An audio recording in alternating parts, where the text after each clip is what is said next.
Well, thank you, Libby. And hey, everybody, my name is Jim Jones. I'm an alcoholic. Hi, Jim. It is by the grace of God and the 12 steps of Alcoholics Anonymous I've been kept sober since January 12, 1984.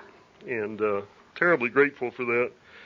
It's the only time your sponsor was ever wrong. You were sober enough, but that's all right. Everyone's entitled to one mistake.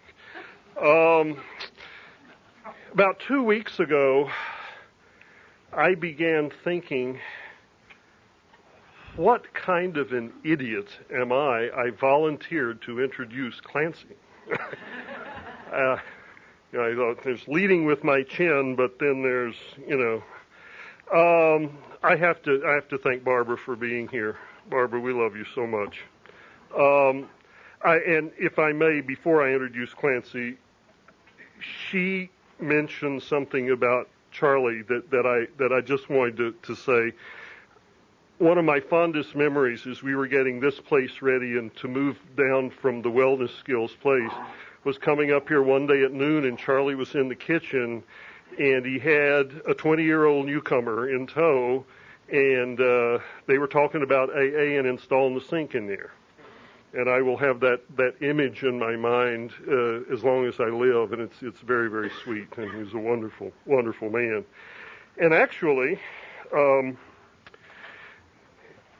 introducing Clancy is almost, in AA anyway, is sort of like introducing the president. I mean, everybody knows who he is practically, and if you don't, you should. And, what do you say? Because his message has been carried around the world, literally around the world for many, many years. What struck me as I was thinking about what could I possibly say about the man was that, all of this incredible message that he has and the gifts that he has as a speaker at the podium are one thing. And that's what we hear. That's what we hear on the tapes. That's what we hear if we come to meetings like this or at conferences.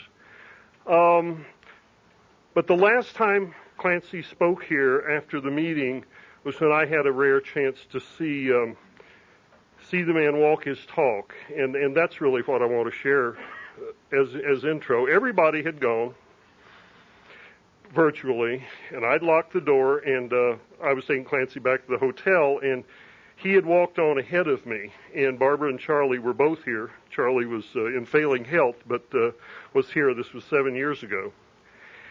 And I was wondering where Clancy had gone, and I walked to the end of the balcony out there, and I heard his voice, and I looked over the rail, and there was nobody around to impress, I can assure you. And Clancy was helping Charlie into the car. And Charlie, here, let me help you. He couldn't get in by himself. Now, that touched me, and it got me to thinking today, how many millions of little acts of kindness have gone on in Alcoholics Anonymous since Bob and Bill met 65 years ago. And how many countless little acts would never have happened were people like Clancy not around to continue to carry the message, which is just kind of what we do. And it is a great pleasure, and I want you to give this man a big Cornerstone welcome. Clancy.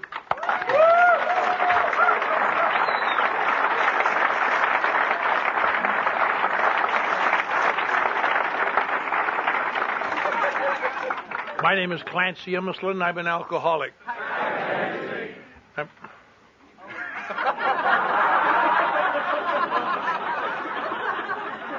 Maybe my wonderfulness that Jim talked about will rub off on you.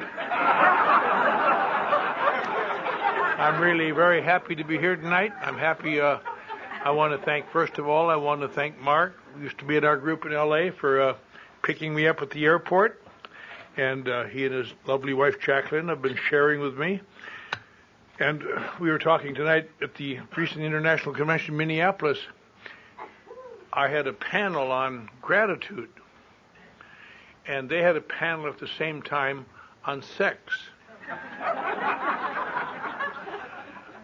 And they asked me what I'd rather have. I said, I remember gratitude.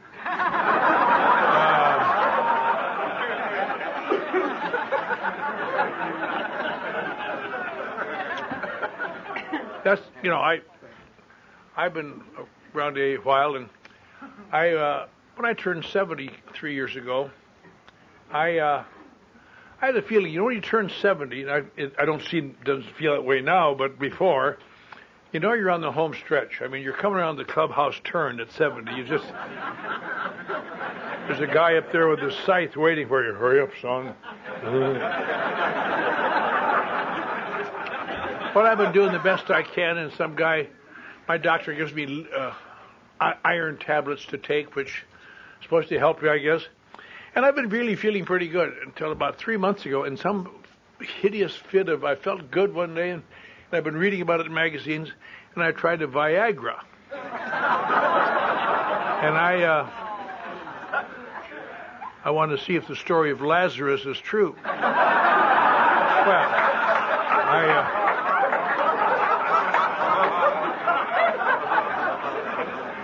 I did not realize that if you're taking iron tablets, you are not supposed to take Viagra.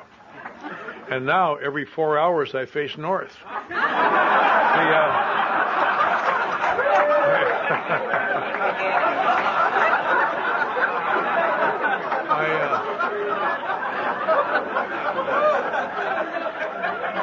I much enjoyed the speakers this evening. By odd coincidence, I know them both very well. I think I met them both at the same time. I think I met you both at the Midwinter Midland Conference in 1967. And we were good friends ever since. And Charlie, and I'm sorry he's gone. Barbara told me something at the break that's really touching. And she didn't tell me to be publicized, but it really is a touching thing. They were married a long time. She said she had a dream night before last where she was in an open field. And there was a fence. And on the other side of the fence, she saw Charlie walking towards her. And she started to run towards him, and then she woke up and just so upset that it wasn't true. But nice thing about AA, I guess, if you believe in AA and some of its theories, that maybe you're sitting in the meeting waiting for you, Barbara, and just your luck, it won't be an open meeting, and you won't be able to go in.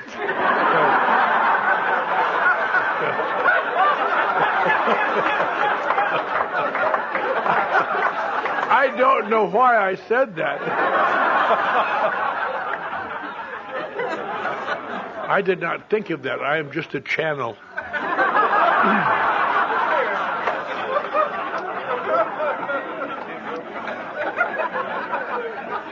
But on the way over here tonight, I asked Mark to drive a little bit out of the way. We came off the Central Expressway, and I said, turn right. And we went by where the new SMU football stadium is. We went down one block on Airline Drive, and then one to Drexel Drive, and then I turned right, and we drove 3 or 4 houses. And I looked at a house, and that's where the end of my terrible drinking life came. It was just over at that house. I remember coming back to that house after being drunk somewhere for a couple of days, and my life was in a shambles.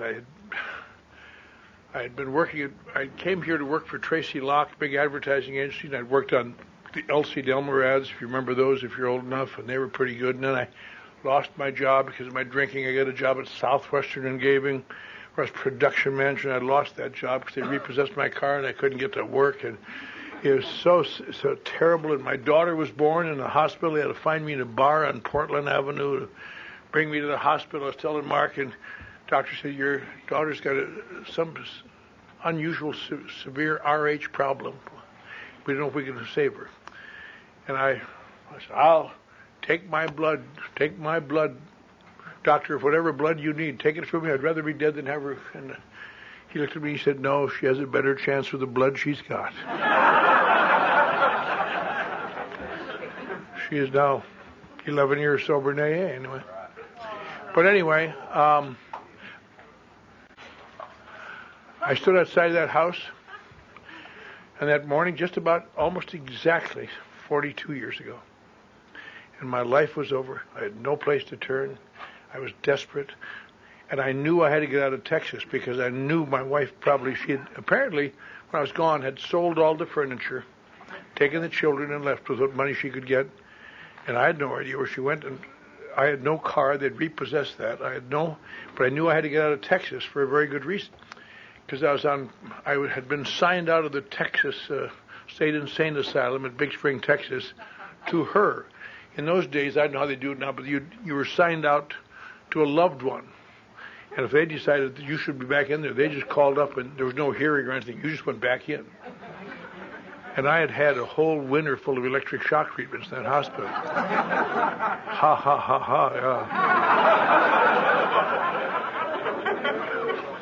And I knew she must have turned me back in so I could get out of here. I haven't thought about this for a long time. And I had some friends downtown, and I got to get out of Texas. And because they'll nail me. And one of the guys said, well, I know a guy that runs the drive-away service. I don't know if you've ever seen that service where you put your car someplace and they transport it to a different place. And if you're a driver, you can go down there. I'd like to drive a car, and they give you the car to drive if you have a good driving record. So I went down there, and I got a car to go to Los Angeles. And I got out of here quick. And I remember going through Big Spring and just kind of averting my face.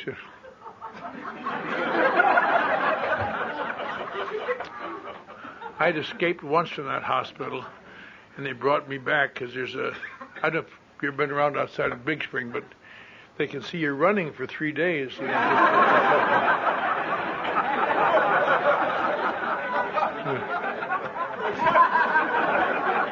Well, there goes that little Yankee sumbitch now.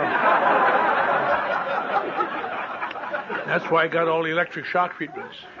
Because I wasn't in there for alcoholism. Nothing in my commitment paper said alcoholism. I was in there because I'd been a successful suicide that had been revived. And I was a successful suicide because I was in such a terrible state. Because when my son died and I was in jail, I took a vow in his little casket, this will never happen again. I had a bunch of little girls and one little boy, and it just about killed me. And I had such a great zeal to stop drinking. It was so wonderful. But eventually, always with me, whenever I stopped drinking, and all the years, I never thought about it until years later in AA, but all my life, the problem I've had with drinking is I stopped drinking with and without a solemn oath and all the reasons. But one night, sooner or later, somebody sneaks into my bedroom and puts an invisible spring in my gut. And my gut in the morning, they start to press that spring, and the irritability comes back, and restlessness, and the depression, and the self-pity, and the anger at how I'm being treated. Then it's just a matter of time, because there's nothing that stops that feeling except a couple of drinks. I've spent thousands of dollars in psychoanalysis, and psychoanalysis tells me why I have it, but it doesn't get rid of it. And I've read books and philosophies and a lot of things. And I was working in El Paso. I'd been on the college faculty there. And I just directed a grand opera, actually. Did the staging and direction of it. And I stayed sober except after one day the spring was there. And then it got bad. And I couldn't stand it. I needed a couple of drinks so bad I couldn't stand it. I'm doing it for my children, but their noise made me crazy. Mary, take your sisters and go to your room. Let Daddy alone. God, I'm sorry. We'll play tomorrow. And the job I loved, I didn't like anymore. I didn't like the people. Didn't like the way I was being treated. Sick of all this crap. And the only one thing to stop was a couple of drinks. And you can't drink, so what do? One day my wife took the kids to church, and I just took the car home and put it in the garage and hooked up a hose and exhaust pipe and turned the motor and went to sleep and died. I didn't know what to do. And I died, I guess, because the guy next door had seen me go in there, happened to be looking out the window, and noticed I didn't come out and the motor's running, and he ambled over and found me dead in the car. And they pulled me out, and they hit on my chest and breathed in my mouth, and they rushed me to the hospital and oxygenated me and spent 2 or 3 days examining me and determined I was seriously mentally ill, and committed me to the state insane asylum, not to an alcoholic ward, but to the insane asylum as a intense schizophrenic with paranoid tendencies. Well,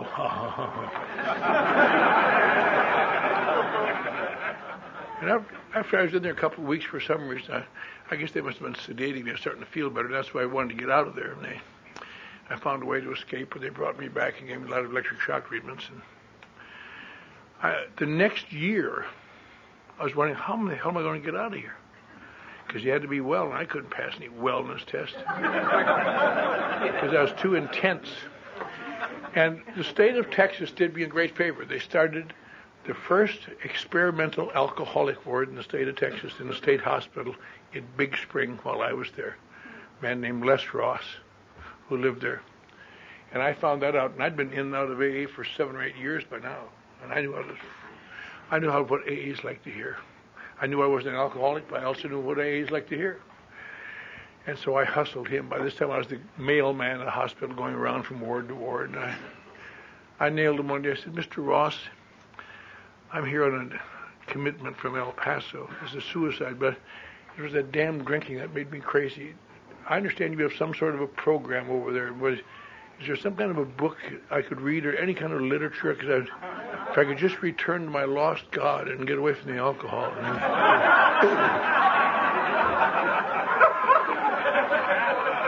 Poor old man had never seen a sincere newcomer before. In that particular program they had in the 1950s, you were committed to the hospital. Your family had you committed. You had no say in it. And you had to go in there for 30 days and get alcoholic information and then be sent home.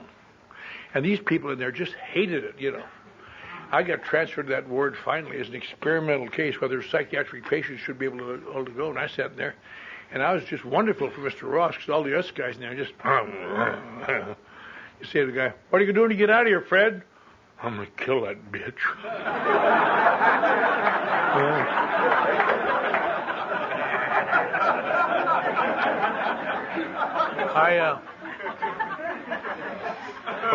I played him like a zither, I'll tell you. And in a few months, I was released as a recovered alcoholic. And I never had another drink until I ran out of Thorazine. Man.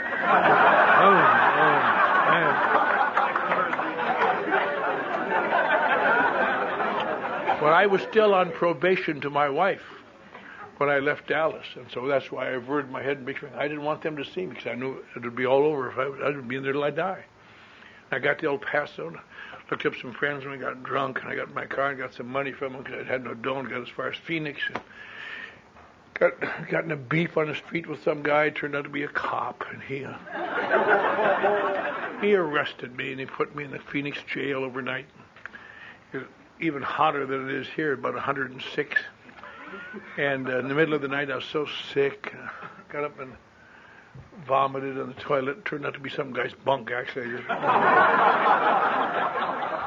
And there was nobody in the bunk, so... But I laid down I felt better. I laid down next to his bed and went to sleep. And the guy came back and found me laying next to his bunk with vomit, and he got cross. He says, "You damn drunken son of a bitch," and kicked my front teeth out. And that was one of the few mornings I was glad I'd been in psychoanalysis because I was almost instantly able to identify his problem. I remember thinking, this son of a bitch is overreacting. Yeah.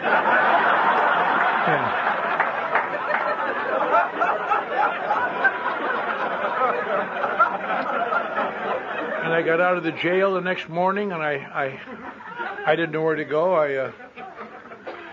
I was sick, and I lost the car. I couldn't remember where the car was, and all my clothes were in it, and I had nothing. I was covered with vomit and torn suit, and I looked up the AA club. That's all you can do in a case like that. Maybe hustle an AA if you can. And I wasn't an AA hustler, but when you're dying, you got to do something. And I found something called the Arid Club on North 3rd Street, and I walked over there and told some old lady I needed money for a 12-step house, and she gave it to me, and I got to Los Angeles, and I couldn't get out of Los Angeles. A guy that I knew was a radio, I gave him a start down in Texas as a radio announcer. He's a star now in L.A., and I went to him and told him I had a terrible car accident, and I was waiting for his money. He gave me about $100, and I spent it for over a period of a couple of weeks. I remember one night even going to an AA club, and just, somebody had me go in there, but I ran out of dough again. I went back to the station again, another rainy night. I said, I think we need... My money hasn't come yet. And he said, no, I called Dallas about you. You haven't had an accident. You're just turned into a bum. Stay away from the station. Here's $5. He threw the $5 in a mud puddle. And I picked it up. God. That's as disturbing to me as almost anything I've ever done. Because your pride is gone. And a couple of days later, I woke up one morning, I found myself being thrown out of a Skid Row mission in Los Angeles. And stay out of here, you damn bum. And I tried to explain to him, I'm not a bum. 3 years ago, I was on the faculty of the University of Texas. Ads that I helped write, the old L.C. Delmer ads, were running that very week in Life, and Time, and Saturday Post. I've had my picture in the New York Times for one of my achievements. How many people do you know have had their picture in the New York Times for one of their achievements? But it's hard to explain these things in midair, you know.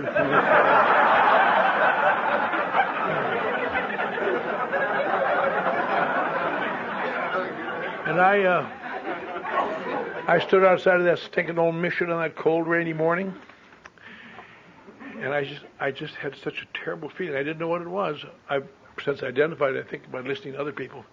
But you get to a point where there's no friendly direction. There's no direction to go back to. You've burned them off. You've burned the bridges. There's no direction that if you follow it long enough, someone's going to be glad to see you. And I stood and I just couldn't believe this could be happening to me. I'm too smart. I remember thinking, maybe this is a dream. Any minute my wife's going to wake me up and say, Clancy, God, you kicked off all your covers. Come on, get up and go to work. But it wasn't. I stood there.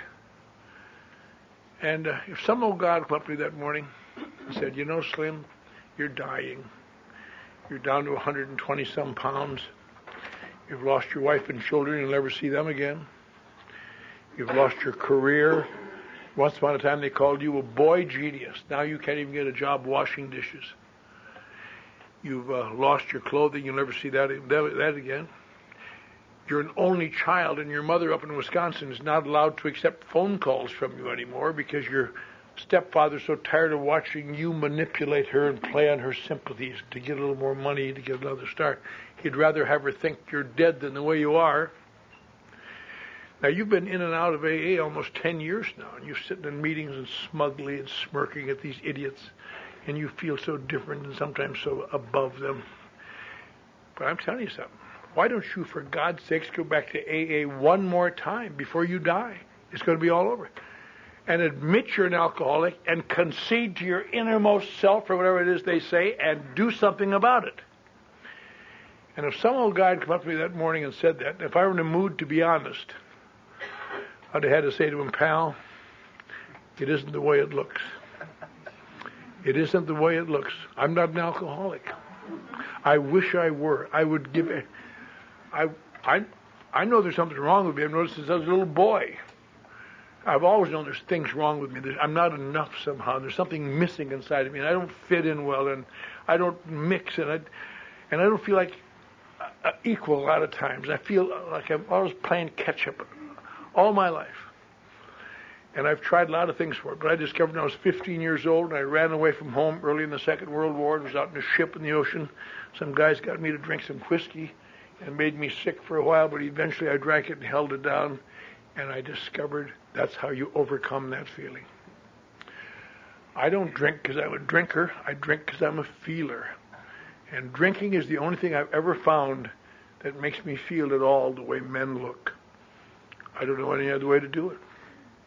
And sometimes I drink too much. Then people think I have a drinking problem. They don't seem to understand, you know. I remember thinking about that in Dallas. I got a DUI here once. Explain, God, why don't these people understand? Why don't they have a test to take a drop of blood out of your and discover the days, see how inadequate you feel today and how you don't fit in. Or maybe have a white line to walk that can prove how different you feel.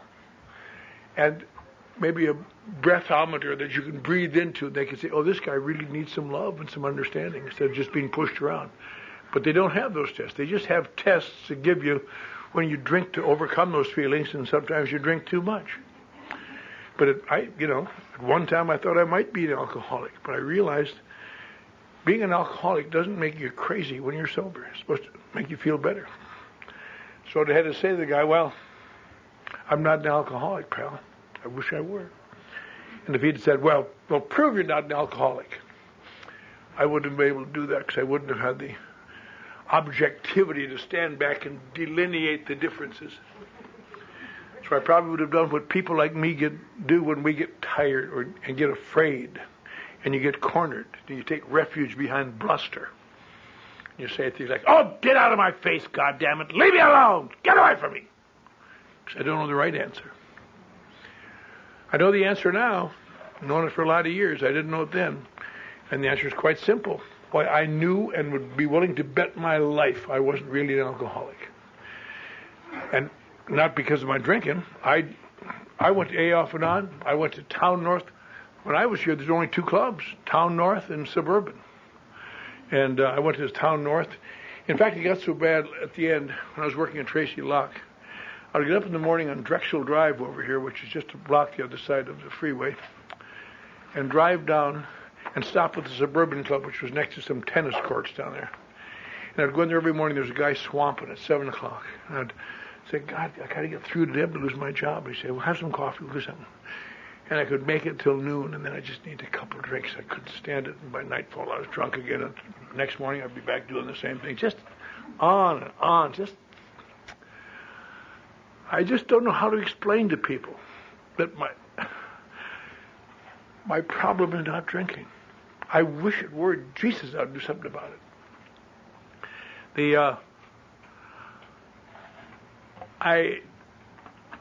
The reason I can see why I knew I was an alcoholic was this. I drank like an alcoholic. I drank more than most alcoholics I ever heard. I sit around AA meetings, talk about drinking. I talk about drinking. I've been in jail 32 times. Not big deals overnight, because I have a tendency to counsel policemen when I drink. Because I believe in fair play. But, 32 times in jail is not a record in AA, but it's good for an advertising executive. It means you got to learn to take showers quick in the morning and get to work. Been in a nut house. Done a lot of these things. But the one thing I could never overcome was this. Whatever shredded piece of integrity I had left was this. The one thing that kept me from being an alcoholic. Now, if you're kind of new, we have some new people here tonight. I'll tell you something. If you come to this club, to, I guess, the open speakers meeting you mentioned Friday night, every Friday for the next year, you will hear 52 different people get up here. They will talk about different stories, different backgrounds, different histories. I mean, we have guys out of work here tonight. We have ex-symphony conductors here tonight. We're all the same thing. But the one thing you will hear that's a thread through it all. I used to drink and my life was terrible. And I came to AA and got sober, and now I'm doing better. That's one thing you'll hear every speaker say. That's the one thing I couldn't break down. Unlike alcoholics, it is when I stop drinking and clean my act, that's when it gets painful. And the longer I stay sober, and the more I go to meetings, the more all these things, the worse it gets. And eventually I got to take a couple of drinks. And if I ever stop sober drinking, one time I stopped drinking, all in all, for my little boy, and I wound up dead. So what is that? Is that an alcohol problem? Obviously not. But I stood in that street corner that morning. I didn't know where to turn. And I thought, well, I'll go back to that damn AA club if I can find it, and maybe hustle a few bucks and get out of town somehow. I got to do something. I'm going to die. And I asked some guy, "Where's the AA club?" I'll remember it was Wilshire and Fairfax, wherever the hell that might be. And the guy said, "Well, Fairfax doesn't go all the way downtown here. You have to go hill to Hill Street, then cut over to Wilshire to go west." And it was raining, but I started off, and I walked and walked and walked, and I was terribly desperate. And I counted later in my car, some years later, it was 72 long blocks. That's a long way to walk when you're sick and raining and desperate. A woman in New York asked me one time, "How could you possibly walk that far when you were so desperate?" And the answer is quite simple. That's the only time you can. You can't do it any other time, but you can do it that time. And I got to this club, and they weren't glad to see me there. "Oh, here's that smart-ass son of a bitch." I guess I had been rather mouthy. And I lurked around the club, and that night they had a meeting, and I ate about 4 pounds of cake, and my gums were still bleeding. My lips were swollen from that being kicked. And they had a meeting on gratitude, and I almost puked the cake back up again. and I had no place to sleep. And I thought, these damn AAs, when I had money, I used to support them. I said to the guy, I have no place to stay, and everybody's gone home. Is there something I could do? He said, yeah, you're in luck. Out in the parking lot, an old guy named Joe Quinn left an old 49 Merc there last summer. It's in that tall grass. You can sleep in that. I said, you want me to sleep in an abandoned car? He said, yeah, good deal, huh? Yeah. So I slept in that little abandoned car, and in the morning I got up. It was Sunday morning. I went in, ate about 4 pounds of cake, and somebody talked about Jesus or God or somebody that wasn't in good with. And I just kept raining. That afternoon I went upstairs in this club. There were some little rooms. I found one room, and there was a little TV sitting there, and I turned it on. It was a black and white TV. And that TV saved my life, because I sat and watched a football game. And I'd been a sports writer as a young man. I was interested in sports, and it held my attention for a couple hours. And then there was a meeting that night, and I ate cake and listened to the crap, and slept in the abandoned car. I got up the next morning, it was raining. I went upstairs in my TV set and turned on soap operas, and just on and on. I remember thinking, maybe I'm dead. Maybe I'm dead. Maybe this is what hell is. Just to spend every day in the rain listening to people tell me about 12 wonderful goddamn steps.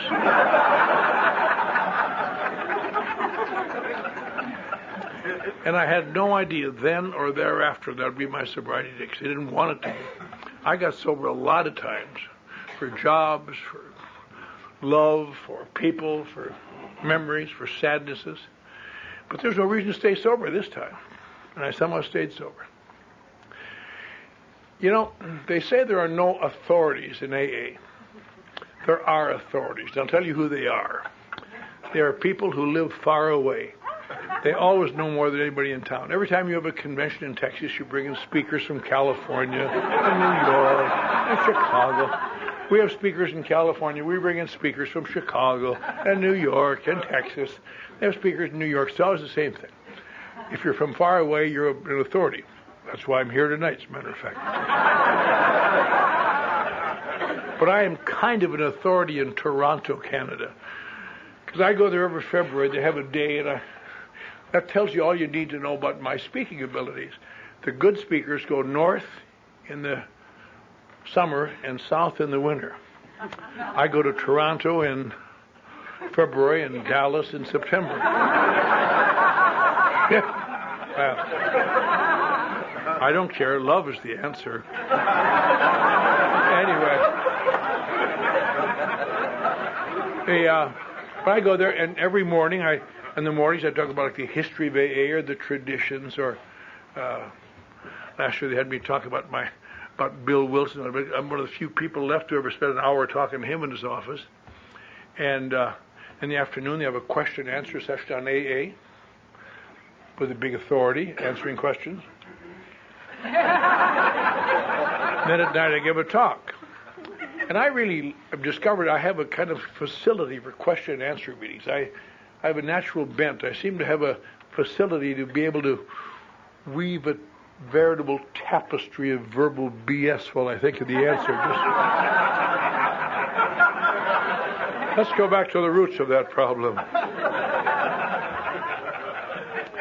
I was talking a few years ago to some lady in the back said, Clancy, I have a question. If you don't mind, I wouldn't like one of your long answers. I thought somebody ought to slap that bitch. But I didn't say anything because I'm too nice a guy. That's what. But she said, every year you come and you tell us all the years you slept and how horrible it was and how bad and you lost everything. Now you've been sober forever and how wonderful it is and how wonderful you are. What was the difference? What happened in between?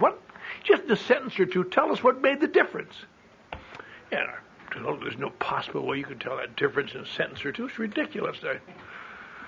I really was cross. She broke my rhythm.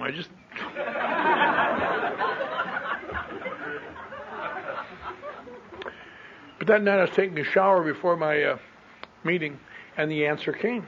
An answer came. A correct answer. A one-sentence answer. But it's a stupid answer. It isn't an answer I want to give. I like answers. give answers with a little panache, with a little body, with a little zip. I would like to have the newcomers tonight leave here and say things like, "Did you hear what Clancy said?"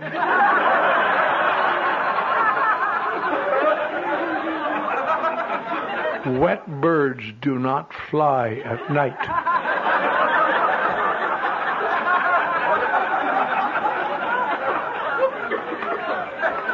I'd like to have them say things like, "Did you hear what Clancy said?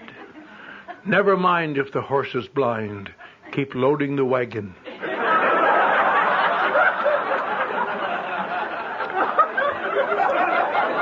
Now, these answers mean nothing, but they give the newcomer hope.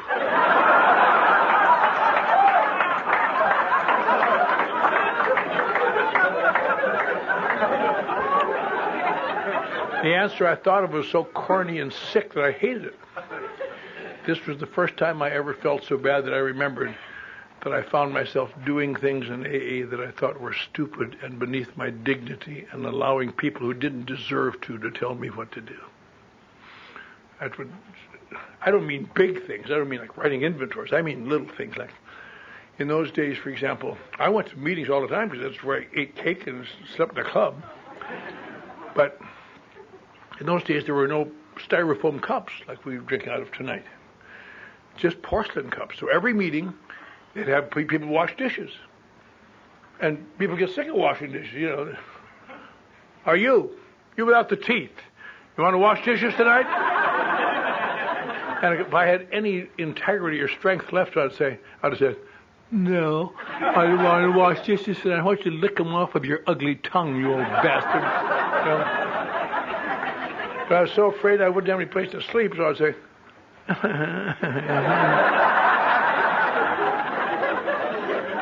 Another night, somebody, "You want to help us stack chairs tonight?"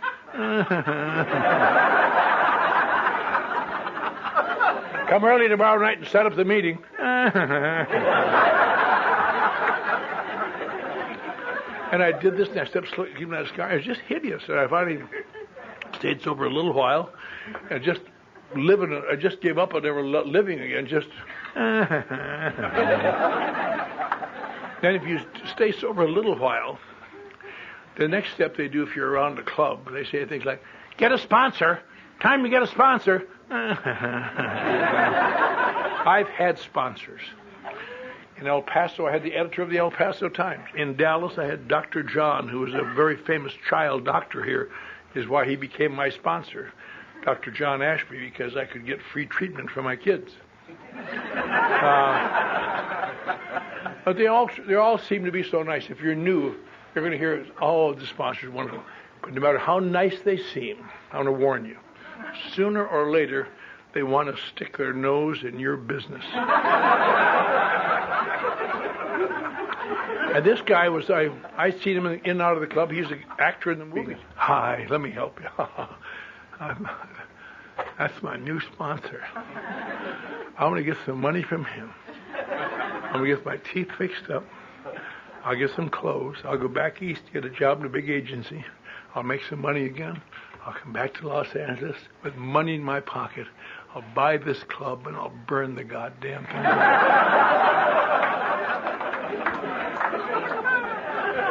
I said, "Bob, would you be my sponsor? I want what you have."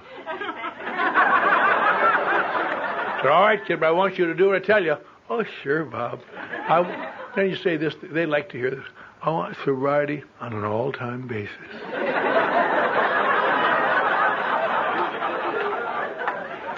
And he became my sponsor. I thought about him many times. I look back, he should have won the Academy Award for every loving role he ever played in the movies, because they were totally foreign to his basic nature. He turned out to be a right-wing fascist AA pig. Just.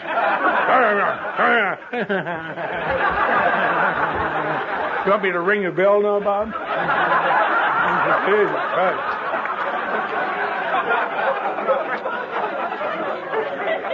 He gave me a lot of crap. You know something? I used to think about that. Why would I take that crap from that guy? Because my stock in trade as an adult at that time was, I don't take crap from anybody. I've quit big jobs because somebody gave me a little too much crap. You want to give me that crap? Get yourself another boy. Find someone as talented as me, maybe. Screw you. I don't know how many nights in bars in this town and every other town I ever lived in. Somebody might imply I didn't seem to be very much. You don't think so, son of a bitch? Try me. And I get knocked out of my can a lot. But they know I'm tough. That's what I want. And I've often thought, why would I always have to be in such a mood of always having to be so much? And once I was sober a while and listened to a guy's inventory, he was reading his inventory to me, and I thought, my God, that's it in my life. You know why? Because all my life, I always secretly knew I was a weakling. And I hate it. I hate being a weakling. And no one's ever going to find out. I'll be tough, and I'll be slick, and I'll be smart. They'll never, and I'll fight, I'll do whatever. I'll quit jobs. Just to imply I'm not good enough, I'll do whatever you dare me to do. And the irony about AA is if you stay here long enough and do these dumb things over a period of time, eventually you become strong, like you always wanted to be. And when you become strong, then you can afford to be weak. But you can't afford to be weak when you're weak. Funny. But why did I take that crap from this guy? I'll tell you why. Because as far as I know, somehow I began to get a feeling that he knew how I felt. And I don't know what word it was in our conversation that came out. But I'm sure other people gave me the same information. But I had never felt anybody really knew how I felt and why I drank and what was wrong with me. And I got the feeling he did little by little. That's that miracle in AA called identification, which is the germ of all sobriety, I believe, eventually. But I got to believe that I'll tell you why that's important. There isn't anybody in this room who hasn't had enough information, enough advice by the time they're 21 to last them forever. People always give you advice. But it's just information. You don't understand. My case is different, on and on. But somehow, if you can find someone, stay long enough to find out someone who you might think knows what they're talking about or know how you feel, that information becomes advice. And I might follow it. Not very much of it and not willingly. But I follow it because he may understand. And little by little, I begin to do little things that I wouldn't ordinarily have done because he told me to. And I sometimes resent him for it. I mean, for example, after about a month, I was hanging around the club, I was eating cake, and people would occasionally buy me a sandwich, or one guy would throw me an apple every so often here. Somebody can eat this, kid.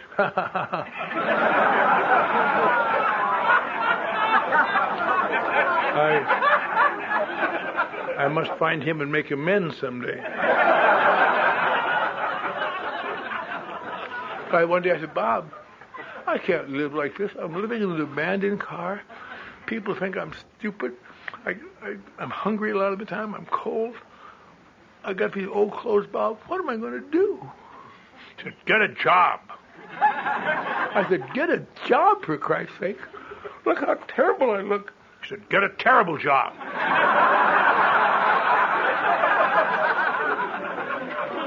Well, I followed that direction to the perfection. When I had a bunch of terrible drugs, got fired off some of them because I always had a smart mouth. But little by little, I stayed sober. Finally, some guy let me sleep on a sofa in his basement. And I was on my way for about 2 weeks. Then his wife got upset because I was putting out cigarettes under the sofa on the rug. Well, that night, the ashtray was across the room, that's all. So I was back in my abandoned car. And another guy let me stay in his house, in his little apartment. And one morning at 3 o'clock in the morning, he tap on the chamber door. He went to the door, and there's some girl there, and he came back and said, my girl is here. We haven't been together for 2 or 3 months, you know what I mean? Would you mind just taking a walk for a couple hours till... This was 3 in the morning. I'm working a spiritual program. I said, Jim, why did you have her hit the street? She's more used to it than I am. I was back in my abandoned car that night. Right after that deal, I was about 6 months sober, and a guy had now got me a job as a dishwasher. at the Gay Delicatessen. And I was doing terribly, just terrible. And I thought, I'll be a good dishwasher. I was doing the dishes, and suddenly, little by little, I lost the job within a day. And because I began to observe the busboys are bringing in more dishes than the waitresses are taking out. These guys are getting dishes in other restaurants to humiliate me because I'm an Anglo. So I just piled up a lot of this. I got fired. I decided to kill myself. I'm not even an alcoholic yet. And I can't even hold a job washing dishes. And people I wouldn't hire to mow my lawn are doing good and getting jobs and having cars. And I'm living in the back seat of an abandoned car, for Christ's sake. Why not be dead? Maybe all the sins would prevent me from being... So I decided to walk in the ocean. I had no car anymore to do it. And I didn't know exactly how to get there. I knew I had to go back to La Cienega and over to Wilshire, then west. And I walked and walked. And of course I couldn't find the ocean. I stopped the guy and said, "Where's the ocean?" So I was in western Beverly Hills. You have to go past the Veterans Hospital, then about another 5 miles after that. Oh no. I don't mind dying, but I'm not going to walk myself to it. Now, I'll call my sponsor, but I hate to call him because every time I lost a job, he just chewed me a new butt. And I just hated to tell him bad news. Now, suddenly struck me. I used to be an award-winning writer. I got my picture in magazines, advertising games for my writing. I should be able to create a story that is so touching and beautiful that even this cold-hearted, rotten bastard will... So I said, "Bob, this is Clancy. Why aren't you working? Bob, let me explain something to you. You know, I've lost my wife and kids. I'll never see them again. That's okay. And I've lost my career. I accept that. And I've ruined everything. But he said AA at least would let me live comfortably. If there's something you don't know about AA, Bob, when you're not around, which isn't very often because you're traveled, in AA, people treat me badly. They really do. I mean, I go to meetings. They call on me once. They never call on me again. I sit around the club. People tell newcomers to stay away from me because I'm a loser and I'll pull them down. Every woman in the world tells their baby not to talk to me. No one likes me, Bob. There's no place to turn. And it suddenly struck me, this is true. And I burst into tears. It was the saddest. What am I going to do, Bob? For Christ's sake, what am I going to do? And he said, "Why don't you write your damn inventory the way I told you?" Well, that got my heart started again, So I just told him a week before, I've taken my inventory to the psychiatrist for many, many thousands of dollars. Why should I take it with an out-of-work actor? What are you going to do, say, cut, shoot it again? What the hell's that? Yeah. I didn't want to say that and hurt his feelings. But I said, "Bob, you don't understand. That helps people, but alcohol is not really my problem. In my judgment, taking an inventory is the last thing in the world I need. My God, I'm so full of remorse and regret and fear and despair. I need something that'll help me." And he explained that to me. He said, "In your judgment? Who cares about your judgment? You live in an abandoned car, for Christ's sake. If I wanted your judgment, I'd put my head in the back window and ask you for it." He said, "You're a loser. You're a loser."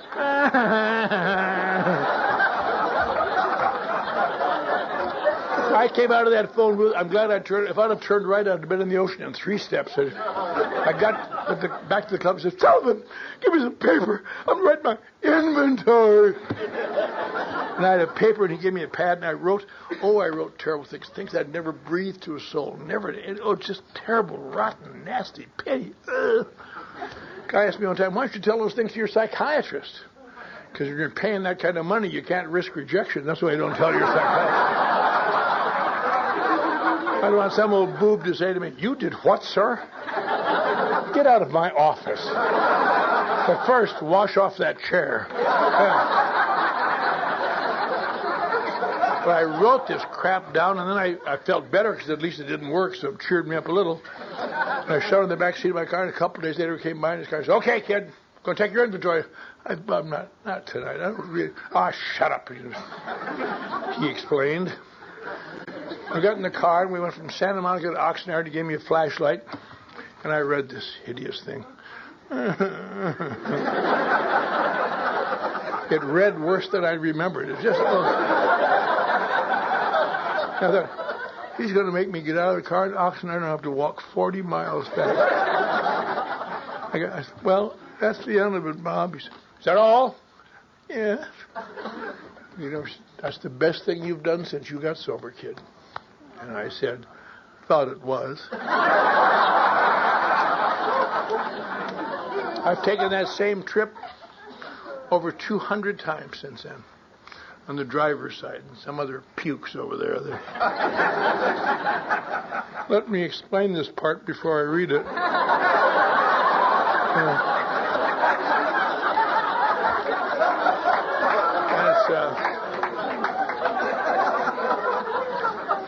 It's an amazing thing how similar. I've heard all kinds of inventories. A few years ago, 1 week, I heard the daughter of one of the most famous men in the 20th century, and a few days later, a guy that was born under the bridge in El Paso, never who knew his father was. Same inventory. They're not the same inventory, but they all contain the same elements. Good inventories contain the same elements. Lack of self-worth, guilt, much anger, much resentment, and occasional lashing out at the world to punish them for hurting me. And every inventory that I've ever heard has those elements in it if it's a good inventory. That's why AA works, because it works at a level you can't judge. It's working down deep where you have to just keep taking action and not understanding them even. I've been active a lot of years now. And I've been sober a lot of years. I've been active all these years. So the last few years I've had an opportunity to do some things that some of you haven't had a chance to do yet. For example, the last few years I've been asked to come and speak in Cape Town, South Africa, and Johannesburg, and Berlin, and London, and Belfast, and Oslo, and earlier this year I was on tour to Australia and New Zealand. You'd think you'd find exotic AA in these places, but I'll tell you something. Except for the accents, you hear the same things here, you hear there, everywhere, all over the world. In the last analysis, AA all over the world is the same. In every meeting, in every group, there's a bunch of people who have come here, pain and feeling different, and somehow have allowed themselves to be led into taking actions they don't necessarily agree with, but by little change their perception, and they find themselves feeling better, and now they understand what their problem is, and they are in the meetings on a continuing basis. And also in every group, there's a group of people who cannot or will not take these actions, who sneer at the people who do, who laugh and ridicule and hover on the fringes. And then in the middle are new people. And both of these groups fight for their souls. They say, "You don't have to do that crap. You have to do this stuff." And it's amazing we keep as many people as we do, because the arguments against AA are better than the ones for it in a sense. But little by little, it's all over the world. And later I made amends. For example, my first amendment I had to make to my father, who I hadn't talked to in 10 years. I hated him. But he made me make amends to him. And I, over a period of time, do a lot of things that wound up eventually when my father was old and sick, living at my house. And when he died, I was holding his hand. But it never would have happened if I had been in AA. And I had to make amends and do things. And I stayed sober. I finally got a little job when I was 2 years sober as a writer in a medical corporation. But I went to work every day. Didn't have any front teeth yet. But I learned to carry my lip like this. A lot of people thought I'd been burned in a fire. And my sponsor insisted I go to work every day. On that job, I learned some great spiritual lessons. You want to hear some great spiritual lessons? You might think prayer and meditation. Yeah, they are. But let me tell you some other big ones. Big ones. Do what you said you would do. Be where you said you would be when you said you would be there. Don't take out your hostility on people who can't answer back. Employees, children, waiters and waitresses. On days you know you're having a bad day, watch that mouth. Because without even knowing it, you can just cut people up and ruin relationships and ruin friendships and many other things. I didn't ever do them very well, But I learned it well enough so when I was 5 years sober, I was director of advertising for that corporation. I had some front teeth now, and I smile. If you're new and you've lost some teeth, let me give you some hope. Once you become spiritually pure, they grow back.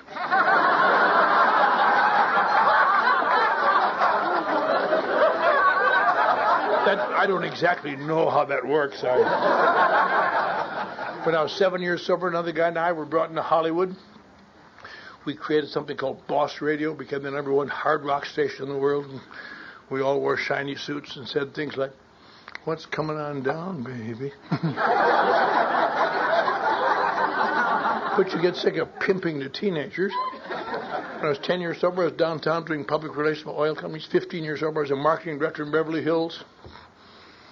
When I was 5 years sober, the same wife and all those children heard the crinkle of green in my pocket, all the way to a post office box in Dallas, leaped out of their post office box, fled to my side. 9 months and 10 seconds later, another dependent came along.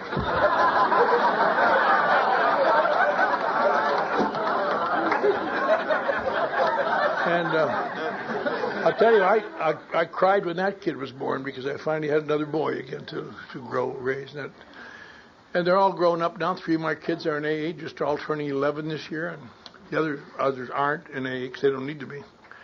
Only one of my kids has ever gone bad. I guess it has to everyone. My oldest daughter is a DA in Albuquerque. I'd so hoped she'd be a public defender, but no. But it's all very nice.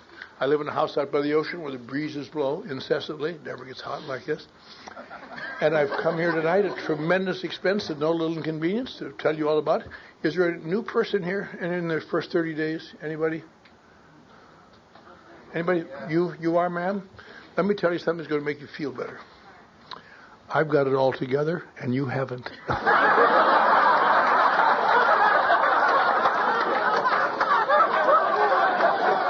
But I know you're happy for me. That's what counts.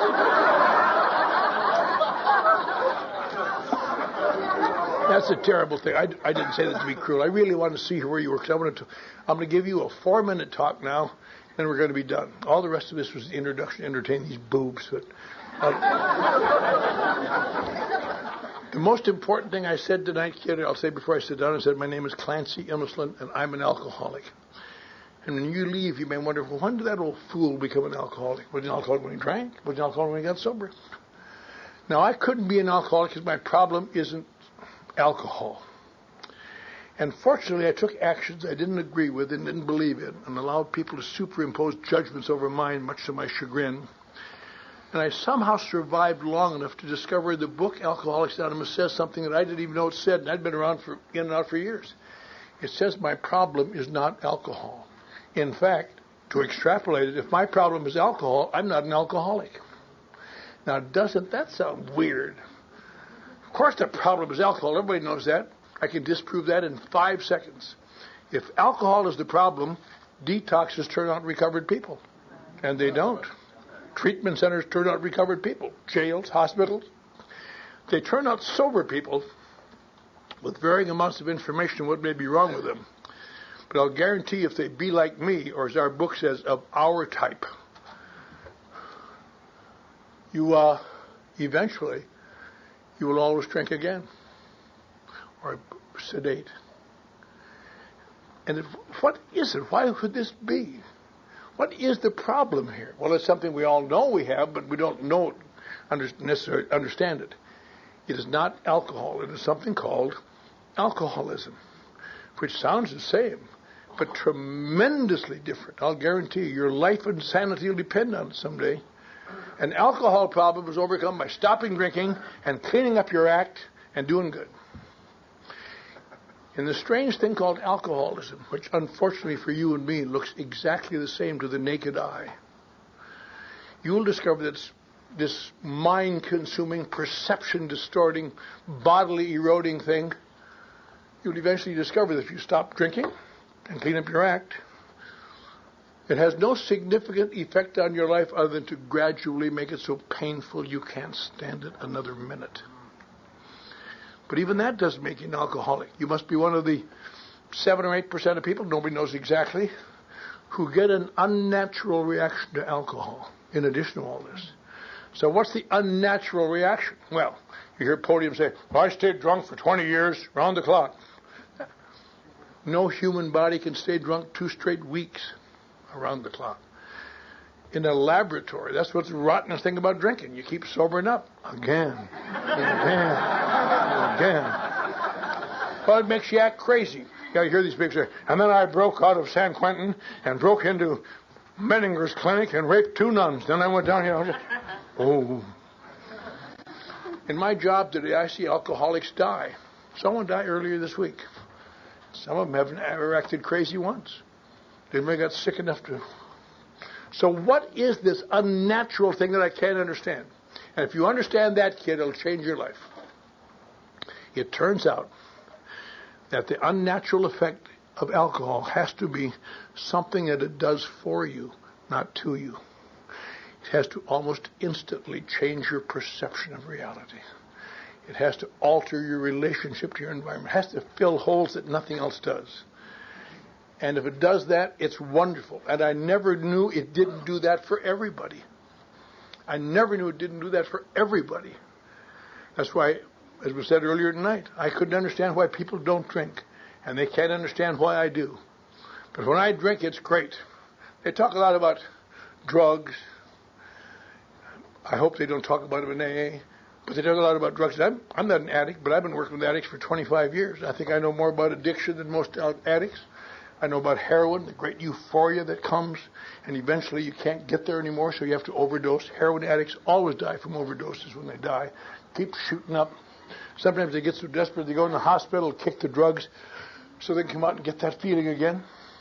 Cocaine, great omnipotence. Now, where I work, is down to crack cocaine. This terrible, addictive, hideous stuff. Makes you feel omnipotent for a while, but eventually the side effects of speed drugs are always the same. Gradually growing paranoia, discomfort, terrible addiction. In alcohol, this doesn't happen. It makes you feel like you want to feel. And at the end, it gets kind of bad sometimes, but for a long time, it's just kind of an inconvenience. You guard it. So you try only not drinking at home, or not drinking at work, or changing from scotch to brandy, because I can't go without it, but I got to find a way to do it. Now, the great thing about this is this. If alcohol works for you, it's wonderful, except for one drawback.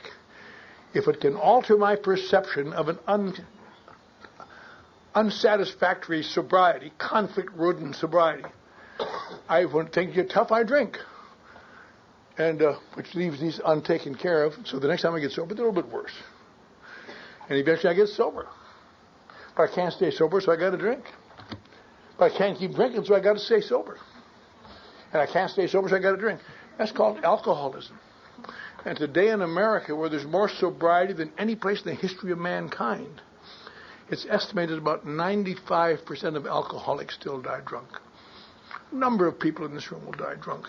Long, painful, hard deaths. Might be me, might be you. I don't know. I remember my sponsor told me that, and I thought, oh, Jesus, more recruiting talk from this old guy. Until a few years later, he got mad at AA and stopped going to meetings. He died drunk. And he knew more about AA than anybody I knew. Because like the book says, our sobriety is predicated upon the maintenance of our spiritual condition. Does that mean you have to pray incessantly? No. The spiritual condition we do here are the actions of AA, of getting out of self, of trying to be of service to others. I talked tonight about the International Convention. Probably the greatest, I want to just quote something to you. In 1950, they were having a lot of problems getting the AA to accept the traditions. And most of AA wouldn't accept them. So Bill and Dr. Bob decided everybody get together and have one meeting and see they're not so different. And so they had a meeting in Cleveland where they had representatives from all the groups, from Texas and Houston, Dallas, Los Angeles. And they accepted the traditions. One of the great moments of that, I had the tapes of that convention, 1950. Their quality is bad, but they're really good. Dr. Bob was dying of cancer. And they said, you probably won't want to talk, Dr. Bob. And he said, oh, yes. Next to Bill, I got the most sobriety in the world. And so on July 4th, they held this tall, gaunt, sick man to the podium. And he said, I'm just so glad to have you here. I hope you'll go back and tell the boys and girls in your communities that we're all working together. And And I'm sorry that my health has not been very good lately. I've been in bed much of the time, and I'm glad that some small thing I did 15 years ago helped bring this about. But he said, I would indeed be remiss if I didn't call your attention to 2 or 3 things. And then he gave what I conceived to be the Gettysburg Address of Alcoholics Anonymous. Short and right down the middle. Boom. He said, first, let us remember to keep our program simple. Let us not louse it all up with Freudian complexes, which may be of interest to the scientists but have nothing to do with our work here. Our work here, when reduced to the last, consists of love and service. And we all know what love is, and we all know what service is. And secondly, he said, let us guard that erring member of the tongue and try to use it with kindness and understanding. And there isn't a person in this room or any room like in the world that doesn't know exactly what he meant. We're all very nice when we're feeling good, but when we get threatened or tired, cut, criticize, undermine. And finally, he said, let us never be too busy to help the man behind us, to give him a pat on the back when he needs it, to take him to a few meetings, because none of us would be here if someone hadn't done it for us. Let us never reach that stage of smug complacency. I love that phrase. When we're too busy to help our fellow alcoholic. Then he said a few closing remarks and sat down and was dead shortly thereafter. But that isn't a bad thing to remember. Smug complacency stands in our way. That mouth, our self-centeredness, because none of us are ever going to be wonderful. The last thing I want to tell you is that when I was 15 years sober, I had some fit of strangeness.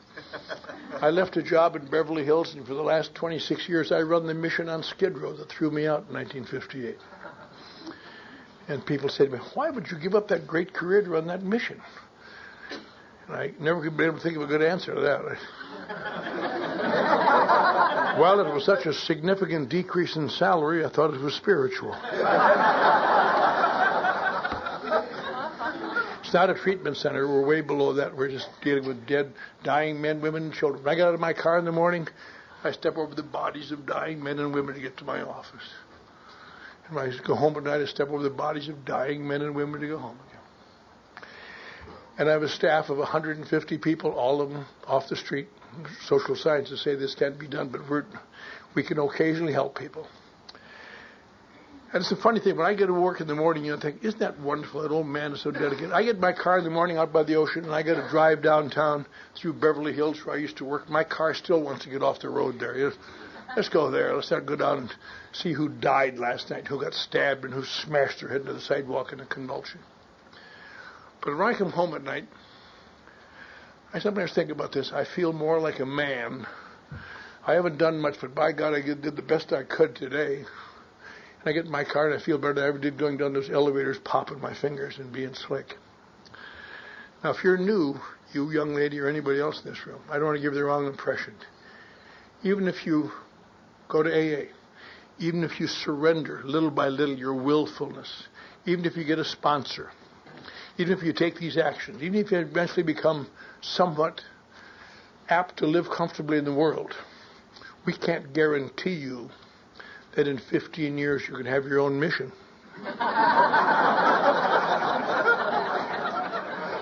There's only so many go around. I've got mine, and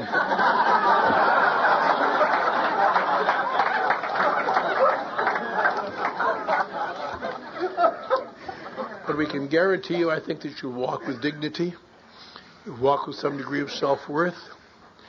You will eventually, as I did after being sober some time, come to believe that perhaps God loved even me. And not no more than you, no less than you, but as much as you. And it's up to me to do something about it, to live with some degree of hope that I have an ability to make my life comfortable much of the time. And when that day comes, I thought about that tonight when Mark was driving by that house. I stood outside of that house, an empty house, all my possessions in a paper sack. And there is no way to get from there to here. But there's only one way, and it's right here. Thank you.